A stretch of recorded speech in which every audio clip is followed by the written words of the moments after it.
Hi!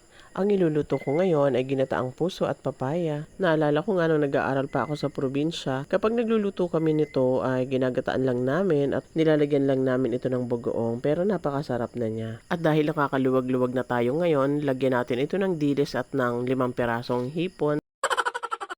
Igisa lang natin ang ating samya. Iginisa ko na din dyan yung siling green para lumabas yung kanyang anghang. Mas masarap kasi sa ginataan, di ba, yung maanghang. At ilagay na din natin ang dilis. Ilagay na din natin ang puso ng saging. Maglagay din tayo ng konting tubig. Lagyan na din natin ng konting asin at paminta.